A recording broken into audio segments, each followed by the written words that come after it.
Hola, hola. Vamos con el capítulo 19. La tercera cita con Brooke fue una continuación de la segunda.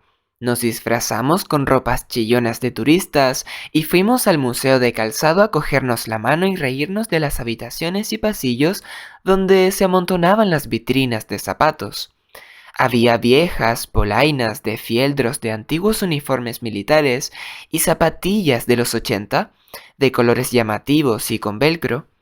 Había hornas de madera ajustables traídas de Inglaterra, sandalias de madera de Japón y unos zuncos muy pesados de Dinamarca. Había botas de piel de alligator, de piel de serpiente y de piel de tiburón. Había zapatillas de andar por casa con caras y con lucecitas. Había zapatillas para correr con tacos largos de metal. Había raquetas para la nieve y había zapatos de tacos con aguja. Al final del pasillo se oía una voz que me resultaba familiar, pero que era incapaz de reconocer. Me volví hacia Brooke para ver si ella la identificaba, pero ella ya no estaba allí. Volví a oírla y era la suya, así que la seguí entre el laberinto de estantes y zapatos. Los pasillos eran largos, se estiraban y convergían en un solo punto. Cada esquina revelaba otra habitación con más zapatos, hasta que por fin me di cuenta de que las mismas paredes estaban hechas de pares de zapatos. Enormes montones de zapatos, como una cueva cavada dentro de una inabarcable montaña de zapatos. La voz de Brooke me llamaba, me pedía que me despertase. Mis propios zapatos habían desaparecido y tenía los pies mojados y fríos. Estiré las manos para coger unos que había en la pared y toqué cemento. Estaba en el sótano de Foreman, despierto y con frío. Estaba esposado a una tubería en la esquina. Tenía los pies descalzos y mi boca sabía a vómito. Me toqué el pecho con cuidado, pues tenía los músculos doloridos y noté dos quemaduras justo donde la corriente me había traspasado la piel y había entrado en mi cuerpo. ¿John? Levanté la mirada y vi que las chicas me estaban mirando. Stephanie también estaba allí encadenada en la esquina donde solía estar Rada. Al resto de ellas no las conocía, solamente había oído sus voces. Fuera del agujero me costaba reconocerlas. ¿Qué ha pasado? Pregunté sintiéndome groggy todavía. ¿Recibiste una descarga? Dijo una de ellas. Era más joven que las otras dos, pero quizás un poco mayor que Stephanie. Jess, quizá. Os dejó a los dos fuera de combate. Él cayó demasiado lejos para que pudiéramos alcanzarlo, dijo otra. Creo que me disloqué la muñeca intentándolo. Esa tenía que ser Melinda. ¿Para alcanzar las llaves? ¿O para matarlo? Dijo y se encogió de hombros fríamente. Definitivamente era Melinda. Creía que la pistola estaba aquí. Cayó por allí delante, dijo mientras señalaba hacia las escaleras. Hablaba en voz baja. Se la llevó al irse. Entonces se despertó primero, ¿eh? Dije, a lo mejor se regeneraba como Crowley. ¿Cuánto tiempo estuve inconsciente? 1 hora, puede que 2, contestó la última chica. Por su voz se trataba de Carly. Igual que tú. De hecho, tú te moviste primero, pero él se despertó y te puso una inyección. Pensábamos que era veneno. Era solo un sedante, dijo Jess. Así es como me secuestró a mí. Así que no me equivocaba con lo de la descarga. Era tan susceptible a la electricidad como un humano normal y corriente. A lo mejor no era capaz de regenerarse y si encontraba la manera de darle una descarga sin recibirla yo también, podría ponerle fin a todo aquello. ¿Dónde está? Pregunté. Por el agujero que tenía en el estómago, supe que había estado dormido durante varias horas. Debía de llevar casi 48 horas, durante las que no había probado bocado. Se ha ido, dijo Jess. Te encadenó, la trajo a ella y se marchó. Señaló a Stephanie y yo me fijé en ella con más atención. Estaba callada y aterrorizada, acurrucada en una esquina con las mejillas surcadas de lágrimas. ¿Estás bien?, pregunté. Asintió aturdida. ¿Y la mujer de la pared? Se echó a llorar. ¿Los ojos? ¿Sigue ahí? Stephanie se echó a llorar descontroladamente. Cerré los ojos y sentí, no era empatía ni preocupación, sentí responsabilidad, igual que hice con el señor Crowley. Juré que, si yo podía evitarlo, Foreman no iba a matar a nadie más. Iba a terminar con él y así se acabarían los asesinatos. Las 3 prisioneras que llevaban allí más tiempo se pusieron tensas de golpe, cabezas ladeadas, escuchando, ojos bien abiertos. «Ha vuelto», dijo Carly. Escuché con atención, pero no oí nada hasta que se abrió la puerta de entrada en la casa. Unos pasos cruzaron el suelo que teníamos encima, seguidos por un roce sordo y pesado. Estaba arrastrando algo. ¿Otro prisionero? Escuchamos en silencio mientras los pasos entraban en la cocina. Salían después al pasillo y se dirigían por fin hacia la parte trasera de la casa. Varios minutos después regresaron y oímos el agua correr en el fregadero de la cocina. La tubería a la que yo estaba esposado sonó con la corriente del agua y un momento después, en la otra cañería más gruesa, se oyó el suave tintineo del agua deslizándose por el sumidero. Era como si toda la casa fuese una extensión de Foreman y se moviese y reaccionase a todo lo que él hacía. Nos tenía rodeados, nos controlaba por completo. Se abrió la puerta y se derramó un gran chorro de luz desde la cocina. La silueta de Foreman entró y, poco a poco, a medida que se me acostumbraba la vista a la claridad, se convirtió en un cuerpo de verdad. «Estás despierto», dijo. «Excelente». Se acercó a mí rápidamente, sin resultar amenazante ni emplear ninguna clase de preocupación. Por mucho que quisiera, yo estaba demasiado débil para atacarlo. Muy groggy por lo que me había administrado y los 2 días de ayuno. «Hay algo que creo que deberías saber», dijo y se arrodilló para alcanzar las esposas. «Se te busca por el asesinato de Radha Behar». «No la he tocado», repliqué. «El examen inicial del forense indica que sí. Había pelo tuyo mezclado con el de ella y encontraron tus zapatos por allí cerca. Pero no te preocupes.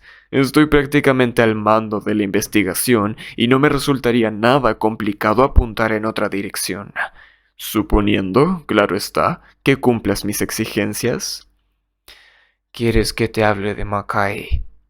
«Te he dado 2 oportunidades», dijo mientras me abría las esposas. «y las has desperdiciado. Esta es la tercera. Arriba». Me froté las muñecas y me levanté con dificultad. ¿2 oportunidades? ¿De qué? 2 oportunidades de ser tú mismo, de vivir la vida que te mereces. Tú no eres como ellas», dijo señalando a las 4 mujeres aterrorizadas. «No eres un juguete, ni una víctima que se esconde en un rincón. Eres un guerrero como los de las leyendas de la antigüedad.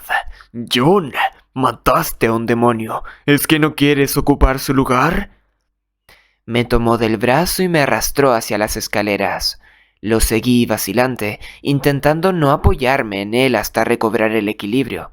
Mis piernas no respondían y estaba medio mareado. Yo no soy como tú», dije. «Nadie lo es», replicó Foreman y me empujó escaleras hacia arriba. Me agarré al pasamanos e intenté subir. «Tampoco hay nadie como Mackay, ni como tú. Eres un pequeño emperador. Venga, date prisa». Subí las escaleras y me detuve en la cocina, esperando a que se me despertasen las piernas mientras Foreman cerraba la puerta detrás de nosotros. Estaba libre, pero demasiado débil para hacer cualquier cosa. Incluso cuando él estaba completamente incapacitado, fue capaz de sentir intenciones y protegerse. ¿Significaba eso que solamente podía atacarlo sin querer? ¿Podría planear algún tipo de accidente? Sonó un teléfono móvil y Foreman buscó en su bolsillo. Miró el número, sonrió y contestó. Nadie. Dijo. Me alegro de que me hayas llamado. Bla bla bla bla bla bla bla bla bla bla bla bla bla. No, todavía no, aunque estamos a punto de averiguarlo. Me miró. Es más fuerte de lo que creíamos y más débil también. Estoy ansioso porque lo conozcas. Bla bla bla bla bla bla bla bla bla bla bla bla bla bla bla bla bla bla bla. Sí, ya te lo he dicho. Te llamaré en cuanto lo sepa. Ten paciencia. Bla bla bla bla bla bla bla bla bla bla. Adiós. Se guardó el teléfono y señaló el pasillo. Después de ti. Salí al pasillo y me apoyé con una mano en la pared para no perder el equilibrio. Me pregunté si habría más personas dentro de las paredes, más gente emparedada y encerrada para siempre. Tenía cerrada encadenada. Te di mi cuchillo y te negaste a hacerle daño. ¿Y sabes qué? A ella le gustaba que le hiciesen daño. Cuando acabamos, siempre se sentía satisfecha. Eso es porque había sobrevivido, dije. Y vosotros, los mortales, agradecéis la oportunidad de sobrevivir. Vuestra vida está definida por la muerte, y cada vez os enfrentáis a ella. Salís fortalecidos. Aprendéis más y sentís más. Dicho así suena estúpido, pero el hecho de no morir os hace estar más vivos. ¿Qué os define vosotros, los demonios? Las cosas de las que carecemos. Pasamos su habitación de largo y seguimos por el pasillo hacia la sala de tortura. Sentía las piernas cada vez más firmes, la sangre me circulaba mejor y tenía más equilibrio. Me pregunté quién estaría en la habitación. Tenía que ser alguien que yo conociese, pero ¿a quién podía forzarme a torturar? ¿A mi madre? ¿A mi hermana? ¿A Brooke? Tuviste la segunda oportunidad cuando estaba en el agujero, Dijo Foreman. y eso tendría que haber sido fácil. No hacía falta que la lastimases directamente ni que le vieses la cara. Solamente tenías que tocar la cadena con los cables. De hecho, hubiese sido una buena acción porque le hubieses salvado la vida. Pero, aún así, no hiciste nada. No quiero hacerle daño a nadie, insistí. Sí, no dejas de decirlo. Sin embargo, eso no evitó que se lo hicieses a Mackay, y tampoco te impidió atacarme en el sótano. Evidentemente, todos tenemos nuestros gustos. Ya me ha costado un poco darme cuenta de que hace falta satisfacer el tuyo de manera adecuada. No quisiste herir a Rada porque ella era inocente, y tú solo lastimas a los villanos, ¿eh? Así que te he traído a alguien malo. Entramos en la sala de tortura y allí estaba Kurt, el novio maltratador de mi hermana, atado y amordazado y completamente a mi merced. Estaba despierto, tenía los ojos bien abiertos y la boca cerrada con un buen trozo de cinta americana. Le había atado los pies al suelo.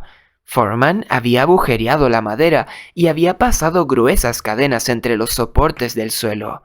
Tenía las muñecas atadas con unas cuerdas que subían hasta los agujeros del techo, aunque, a diferencia de Stephanie, que colgaba holgadamente, las ataduras de Kurt estaban más tensas. Tenía los brazos y las piernas extendidos, y era incapaz de moverse de su sitio. Kurt me miró a los ojos bien abiertos y con una expresión de miedo que delataba que sabía qué es lo que estaba pensando. Yo llevaba desaparecido casi 2 días y seguro que él se había enterado. Además, tenía todo el aspecto de un prisionero. Tenía la ropa sucia de haber estado en el agujero, quemaduras en la camisa, una costra de vómito seco por toda la ropa y apenas era capaz de andar. No era difícil darse cuenta de que era prisionero y víctima, y aún así estaba allí con los pies y las manos libres mientras Foreman me trataba con tanta gentileza como a un igual. Si Kurt había oído algo de lo que Foreman había dicho en el pasillo, seguramente estaba aún más confundido y más aterrorizado. Y pues aquí lo tienes. Dijo Foreman. Uno se entera de muchas cosas cuando trabaja en una comisaría, ¿eh? Como por ejemplo que una tal señora Cleaver llama cada 15 minutos para despotricar del novio maltratador de su hija. Arréstelo, mételo a la cárcel, mátelo. Pero la ley no puede hacer mucho en casos como este, ¿no crees? Se acercó al portador y se puso a revolver entre las herramientas. Las mujeres que están en una relación con abusos aceptan estos por naturaleza, y la pobrecilla de Lauren estaba demasiado intimidada como para acusar formalmente a su intimidador. Les dijo a los servicios de urgencias que se había caído de la cama. ¿Te lo puedes creer? Cogió un destornillador, inspeccionó la punta y lo volvió a dejar en su sitio. Ellos tampoco se lo tragaron, pero no podían hacer nada. Si la víctima dice que no hay maltrato, la ley está de acuerdo con la declaración de la víctima. La ley no puede hacer nada. Se volvió hacia mí con un bisturí viejo y sucio. Pero tú sí. Se acercó y me ofreció el bisturí. Esto es lo que quieres, ¿no? Eres un ángel castigador. No quieres lastimar a nadie bajo ningún concepto, a menos que se lo merezca. ¿Y quién se lo merece más que Kurt? Ya has visto lo que le hizo a tu hermana, y no creas que la cosa acaba ahí. Después de todo, se salió con la suya y no le pasó nada. ¿Quién le va a impedir que lo haga otra vez? Ya puede abofetear, golpearla y darle una paliza hasta dejarla inconsciente. Pero a él nunca le pasará nada. Nada lo detendrá. Me puso el bisturí en la mano. Solamente tú puedes, John. Kurt sacudía la cabeza como un loco y tenía los ojos inundados de lágrimas, pero yo no lo veía como a una víctima. Lo único que veía era la cara de Lauren, enrojecida y amoratada. Tenía un corte en el pómulo, en el mismo sitio que yo. Levanté la mano y me toqué la cara y palpé la costra. Yo me merecía la que tenía, pero Lauren era completamente inocente. Kurt le había dado una paliza a sangre fría. Di un paso hacia él. ¿No era esta la misma decisión que había tomado respecto al señor Crowley? Impedir que un hombre malo siguiera haciendo daño a personas inocentes. Primero intenté hablar con la policía y 2 de ellos acabaron muertos. Crowley era un asunto del que la ley no se podía ocupar. O lo hacía yo o nadie podría. Yo le obligué a parar porque nadie más podía hacerlo y esa premisa volvía a ser cierta. La ley tenía las manos atadas. La única intención de la policía era sentarse a esperar que le diera otra paliza y otra, hasta que ella se deshiciese por fin a denunciarlo. ¿Podía yo dejar que eso ocurriera con la conciencia tranquila? No. Si tenía la oportunidad de ponerle fin de una vez por todas a ese mismo asunto, di un paso hacia adelante. Pero no, aquello era diferente. Crowley era un asesino sobrenatural, y la única manera de impedir que siguiera matando era acabar con él. Al final mataba más de una vez a la semana. 6 meses después, ¿a cuánta gente habría asesinado si yo no me hubiese hecho cargo de la situación? Y Kurt no era un asesino, por lo tanto su castigo no podía ser la muerte. Era demasiado. No podía hacerlo y retrocedí. Pero, ¿por qué no hacerle un poco de daño? No hacía falta matarlo. Después de todo, había lastimado a la señora Crowley y ella era muchísimo más inocente que Kurt.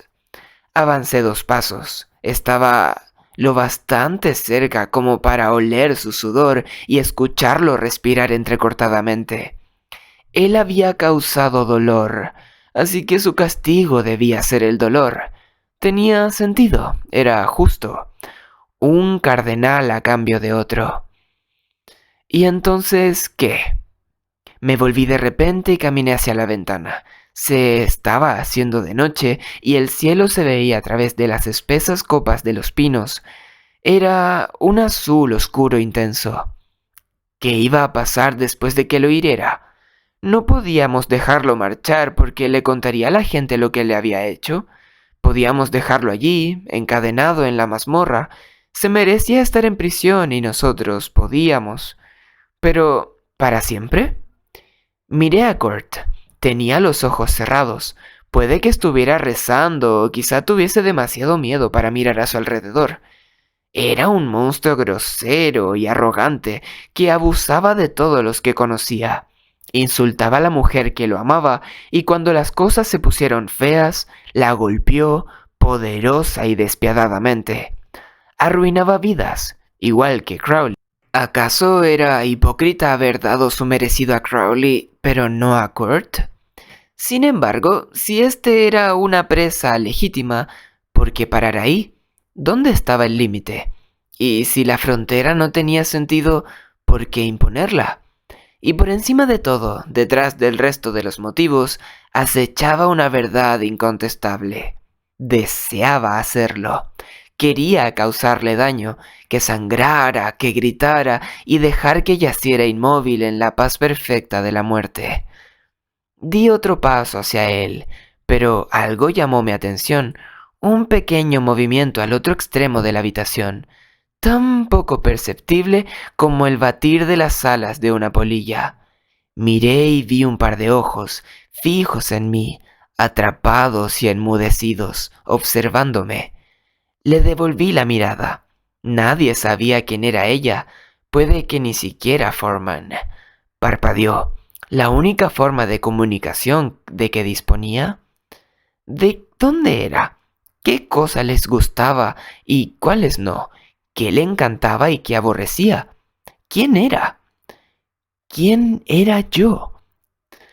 Me llamo John Cleaver. Vivo en el condado de Clayton, en una funeraria que está a las afueras del pueblo. Tengo madre, una hermana y una tía. Tengo 16 años, me gusta leer y cocinar y una chica que se llama Brooke. Quiero hacer lo correcto, cueste lo que cueste. Quiero ser una buena persona. Pensamiento de John. Pero eso solo era la mitad de mí. Me llamo señor monstruo. Muestro decenas de señales del comportamiento típico de los asesinos en serie y tengo fantasías sobre violencia y muerte. Me siento más cómodo entre cadáveres que entre personas. Maté a un demonio y todos los días vuelvo a sentir la necesidad de asesinar, como si tuviera un agujero sin fondo en el centro del alma. Otro pensamiento de John. Cada una de mis mitades era una contradicción de la otra, pero ambas eran verdaderas. Escoger una sería negar la otra y por consiguiente rechazarme a mí mismo. ¿Existía un yo real a medio camino de ambos? Sí que había otro yo, uno que yo mismo jamás había visto, que únicamente había vislumbrado de vez en cuando a través de las miradas de los demás. Yo no era John el pringado, ni John el tío raro, ni John el psicópata. Era John el héroe. Hablando con Brooke y sus amigas, paseando el día de la hoguera, mirando a los ojos de la gente con la que me cruzaba, vi que me miraban con respeto y realmente me sentí un héroe. Quería volver a vivir eso. Y ser un héroe significaba salvar a Kurt por mucho que lo odiase. Significaba salvar a todas las prisioneras por difícil que se pusiera. Significaba pararle los pies al villano, a Foreman, incluso si para hacerlo tenía que infringir mis propias normas, incluso si eso implicaba herirlo, incluso si implicaba matarlo. ¿Y cómo podía matarlo si no sabía cómo funcionaba? ¿Qué me había contado de sí mismo, del resto de los demonios? Que se definían a partir de cosas que carecían, ¿no? ¿De qué carecía él? De emociones. No tenía ninguna propia y por eso se las robaba a los demás. Era un vacío, un agujero gigante sin nada dentro.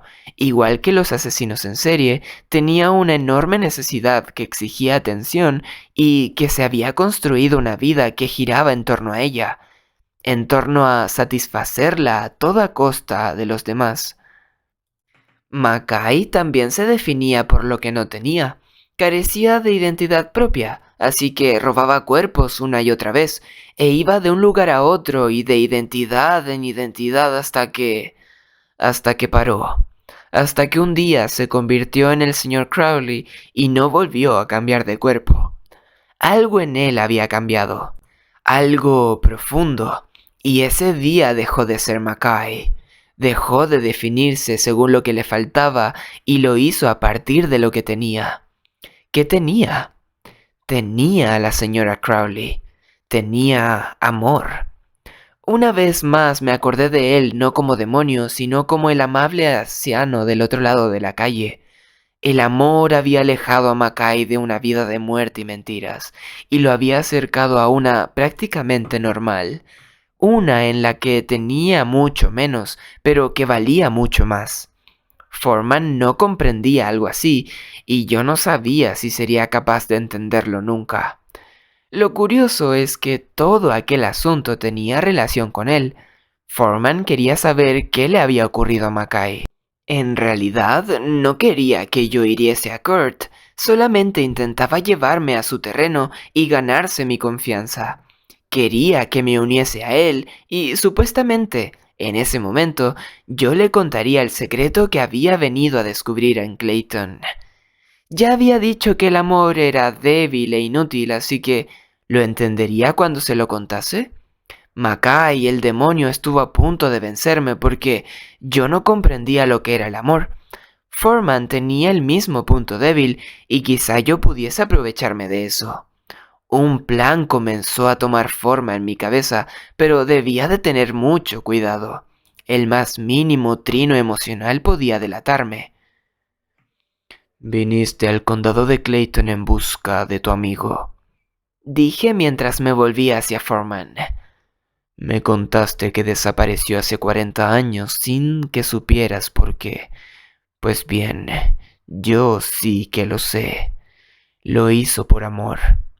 No juegues conmigo. Negó Foreman con la cabeza. Créeme, de un sociópata a otro, si no entiendes la razón de algo, siempre es el amor. Me observó un instante. ¿Qué estaba sintiendo a través de mí? ¿Sabía que tenía un plan? Yo no mentía. Todo lo que pensaba decirle era cierto. Aún así, ¿notaría algún tipo de truco? ¿Detectaba mi nerviosismo a través del miasma de nervios que inundaba la casa? Lo miré e intenté sentirme tan honesto y servicial como se me fuera posible. De acuerdo. Dijo. Vamos a ver. Primero necesito comida. Llevo 2 días sin probar bocado. Miró a Kurt, que nos observaba con ojos desorbitados por encima de la mordaza de cinta americana. Dejé el cuchillo sobre el tocador. Más tarde tendremos tiempo para él, dije. Foreman asintió e hizo una señal en dirección al pasillo, detrás de él. Pues vamos a la cocina. Veamos qué es lo que tienes que decir. Fin del capítulo 19. Cada vez más cerca del final de esta historia. Espero que lo estén disfrutando. Adiosito. Nos vemos en el siguiente.